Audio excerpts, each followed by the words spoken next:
Jeff. Nice to see you. Erik, how are you? Good. Nice Missed haircut. you last week. I miss you too. I was on a weird Asian time zone schedule last week, and I'm on a weird Asian time zone schedule again this week. But I have today off, so it's nice to chat with you. Well, isn't that exciting? Yeah. Hey, the thing that I want to talk about is something we've heard kind of on both sides of the equation for us. We kind of grew up in the days where this topic became really popular, and now as we interview folks to be managers or executives in our companies, we hear this kind of line over and over again. And I think maybe it's misplaced. So here's how we're going to set it up. The thing that we hear all the time is that managers need to be really good people coaches. We need to be good at leveling up the people on our team. We need to be good at helping our people improve and get better.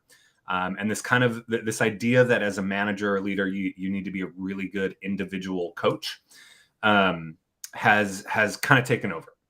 And we hear this from both sides, right? We see it in job postings, like you really have to have good coaching skills. We see it in just people telling us about what they do. I'm a really good people coach. I'm really good at talking with people. Like, okay.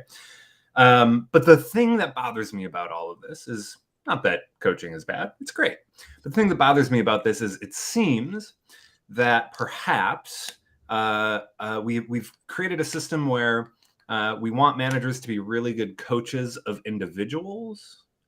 And that leaves a huge gap for what I think managers ought to be doing, which is improving the system as a whole.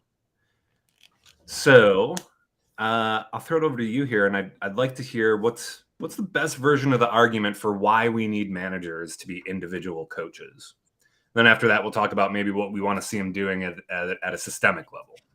I think there is something to be said, and there's this whole movement towards, ignore your weaknesses, focus on your strengths, and all of that. And there's truth in that, but in like most things, balance or a moderation in all things is probably the best approach. So when we talk about coaching, there's just a certain set of individual skills that anybody needs to produce and to be effective. And if you think about developers or salespeople or operations or any of these roles, there's a certain set of skills that the better you get at them, the better you will individually produce. And if you're missing one of them, let's say your job is to set meetings and you don't have the ability to pick up a phone and open the door with a quick hook statement. Well, you're going to have a hard time setting meetings. So there's coaching that has to happen to develop that. Or if, you're a coder that likes to write 400 lines when 10 lines will do, you're going to run into some issues, both in terms of how much you can produce in any given day and to the effectiveness of your code. So there is room and space and importance of individual development and coaching. For sure. So that's the argument. I don't have a better argument than that. Okay, so when the thing that we've seen recently, though, is we see a lot of, I'd say mostly kind of first-time managers thinking that that the bulk of their job, the majority of their time, should be spent on individual coaching. But that's not first-time managers. There's a whole industry, and I'll focus it on the sales industry, that is focused on developing and training sales skills and developing these great salespeople from start to finish. And every salesperson has to be an expert at all things, and you've got to train and develop them. There's a whole industry aimed at that, and there's a whole industry now aimed at teaching the sales managers how to teach that. Yeah. So the hypothesis that those companies that go down this road have is, if we just made our people a little bit better, if we just made our people, if we just gave them a couple extra skills, then our business outcome would be achieved. Yeah, and I think that the going premise here is that, you have, let's say you have a 10-person sales force, 2 of them are going to be superstars, 2 of them are going to stink, and you should get rid of them. By the way, this is not my theory. This is the going belief. 2 are top, 2 are bottom, and where you really make the difference is the middle 6. And if you just level up a few of those middle 6 to be one more top producer, you've made it. It's hard to argue about that, right? If you just level up one of those people to be a top producer, then I can argue that. they'll be a top producer, right? Yeah, let's just hand them better accounts, though. Sure. So, what do you think we ought to be spending our time on instead? Like I think we both understand that one, you're just time limited. If your job as a manager is to individually coach the people on your team and try to level them up and give them new skills and stuff like that, one, you have to be an expert already, and that we already have problems with putting experts into management positions, and everybody has felt that. Two, that's going to take your entire week, right? Like the bulk of your time is going to be spent on this individual coaching activity. And I think that there's limited returns to that, especially because these teams exist inside of a larger system. Yeah, and I want to comment. There's no good argument against individual development. Let's have our people develop. For sure. What is the best and most effective way to do that while also growing the output of the entire team? And the focus needs to be on both of those things, but by growing the output of the entire team, you're going to get more opportunity to develop and grow, period. And the trade-offs, and you mentioned it, you are time limited. If you are going to coach each of your individuals, the bigger your team, the more successful you are, the less time you have to do that, and thus that can't scale. And then what you're talking about is coaching coaches who coaches coaches, and what you're really doing is developing a coaching business. And so what I think you and I are going to agree on here is the most important thing you can do is create a structure that gives people the opportunity to learn and develop. There we go. And reduce the friction in the way of getting them to learn and develop. And the best way for people to learn and develop is to get this, to do the actual work. What? You're blowing my mind here. Are you telling me that people actually learn better by doing than sitting in a one-on-one with their manager? Absolutely. And I think we all would agree to that. So what is a manager or a leader? And I know we're not going to get into the semantics of those, but so the idea here is and I'm going to take sales and you can speak to this as a development. The best thing I can do to develop my team as a sales leader is ensure that they have the requisite skills to do the work. And I don't need to coach those requisite skills. I don't need to have the ego that says I'm the one that needs to install those.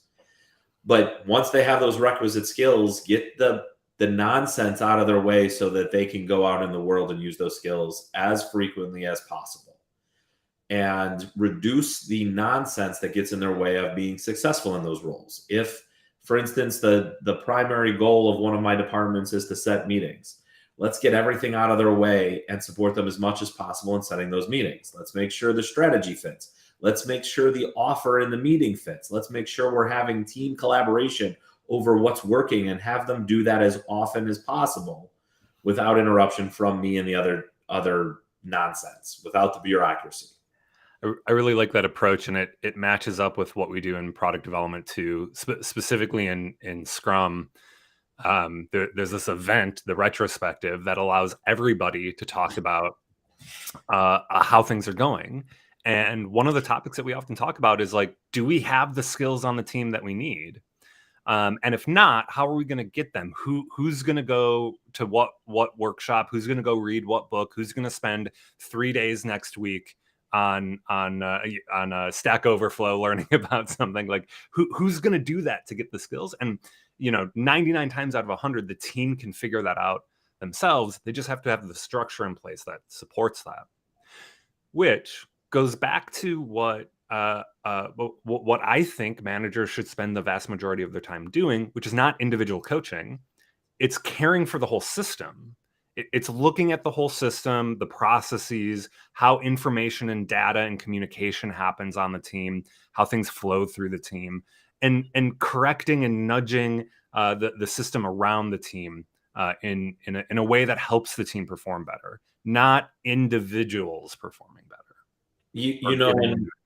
One of the things, though, that I want to run at here is, as you and I talk process and we talk systems and we talk all of those things where people work, the pushback's going to be like, well, you don't care about your team then. You don't care about the individuals.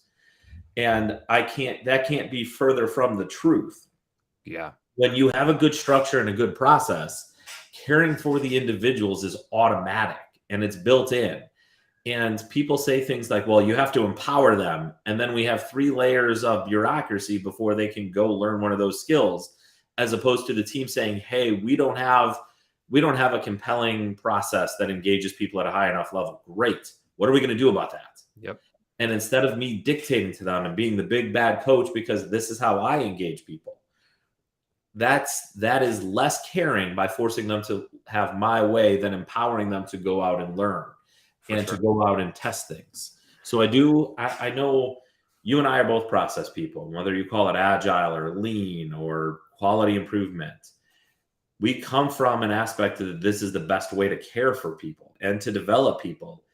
And frankly, 90% of it is getting out of their way and getting the structure out of their way. Yeah. We keep saying this getting out of their way line. And one of the analogies, I believe that we've talked about this before, but one of the analogies that pops into my mind is a manager as a gardener. Have we talked about this? You've mentioned it to me a few times, but I hate gardening so much. This is hard for me.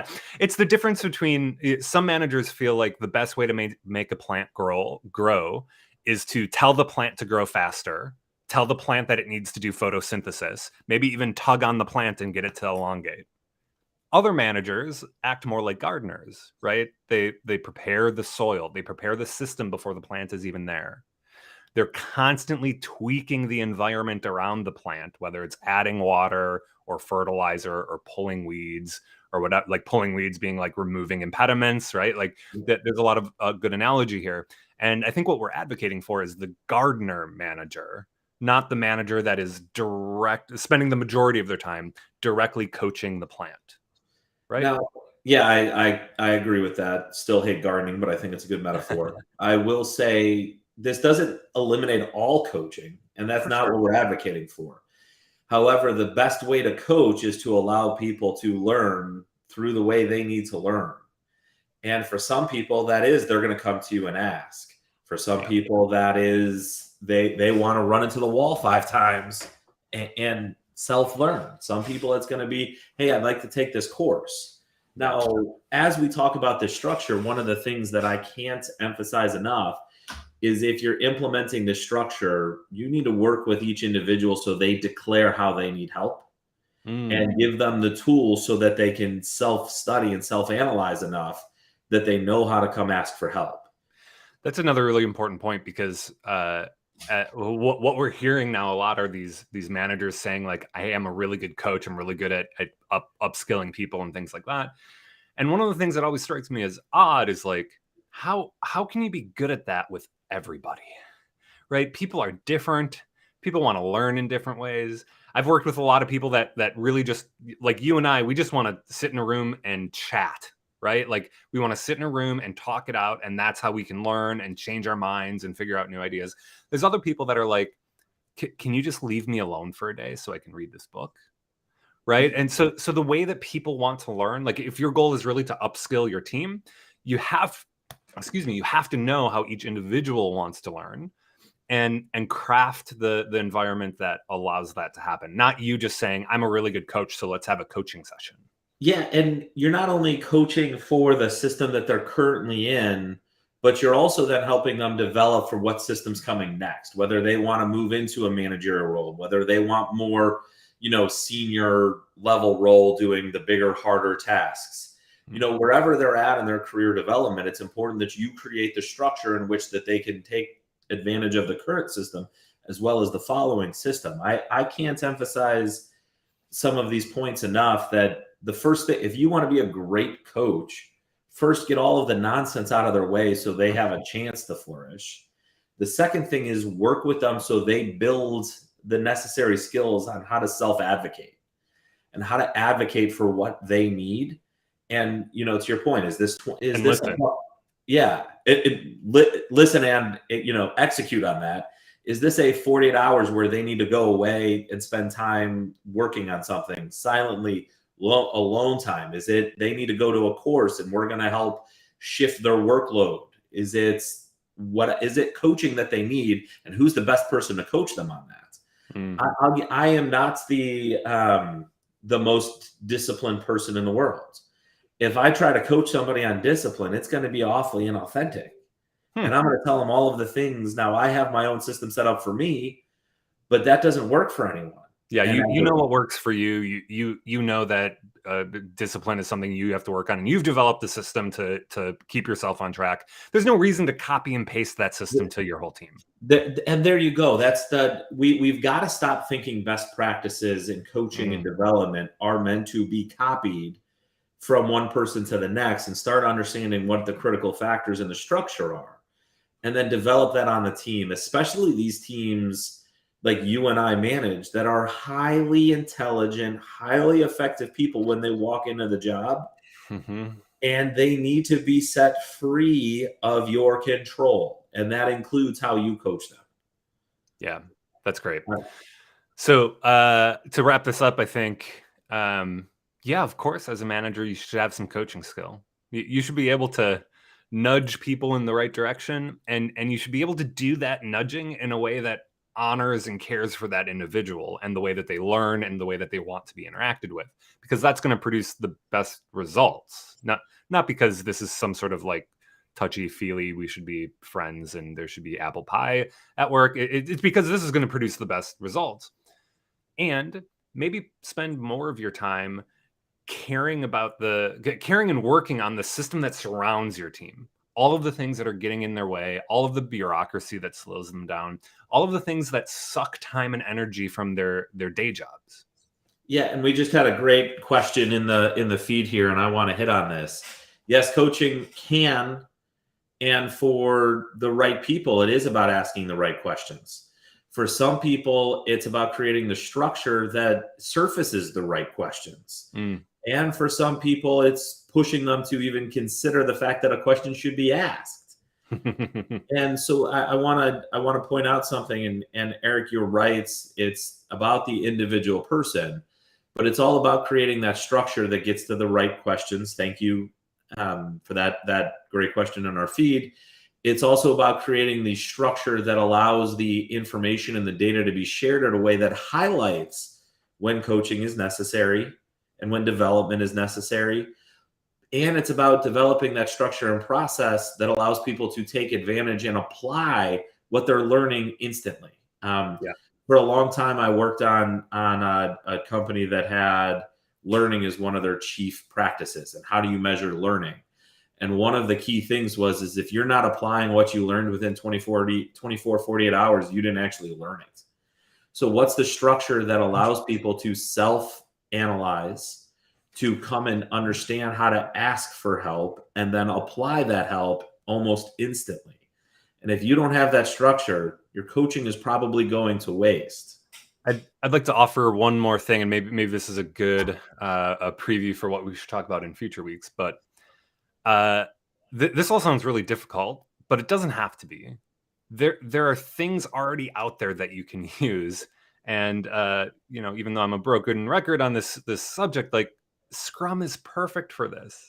The idea of a retrospective that the team runs themselves, figures out what they need to improve upon, and instantly puts it into action in the next sprint is exactly what management has been asking for thousands of years, right? Like the team has a structure now that they're going to figure out what they need to improve upon, and they're going to put it into action.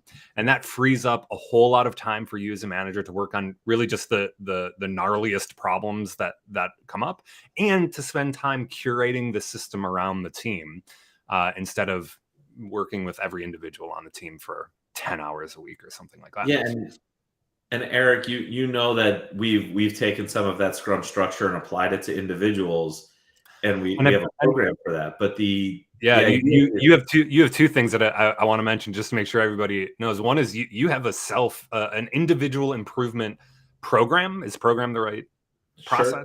Yeah. There's a system that you've developed that pulls on a lot of really good material, and it helps individuals figure out what to improve upon and put it into action. Not just like think about what to improve upon, but like take the steps, take the nudges, and put it into action. You also have, coming out shortly, if I can get some edits back to you, I think you also have a Scrum process specifically built for sales teams. something that sales teams can understand with their lingo and the things that are germane to the sales organization. You have a Scrum process that's going to be coming out that will include this retrospective event because it's hugely powerful. Yeah, and I think you mentioned it, is these are principles to build on. This is a process to build on. And the framework is the same whether you're trying to coach a small team, a big team, yourself, whatever it may be. The idea is do work, understand the work, update the work. And if you do that repeatedly, you're going to develop the skills you need. Now, there are times where saying, oh shit, I don't know how to update this. And you're going to have to look to external sources. And that is okay. And so I think that structure that we're talking about here, and you keep bringing up the idea of a retrospective, and we take it past, how's everything going? I think there's got to be a few more questions than that, because I think most people just rely on that everything's okay. Did this achieve what we wanted it to achieve? Did we get done what we needed to get done? If not, what got in our way, or what went well and what didn't? Sure. Pete, one of the guys that works with me now and manages our internal retrospectives changes up our retrospective questions every week. Yeah. And to get the brain flowing in a different way rather than just becoming habitual about it. A little bit of surprise when we're thinking about how to improve. Layering in some surprise now and then is really effective, right? It jars you out of the repetitive patterns of like, oh, the thing that we really need to work on is X. But if we point ourselves in a different direction just momentarily, sometimes we think about, Y and Z and all of these other opportunities for improvement that might be less costly, might be easier to implement, might be a quick win, or it could be the opposite too. It could be some long-term program that we want to run.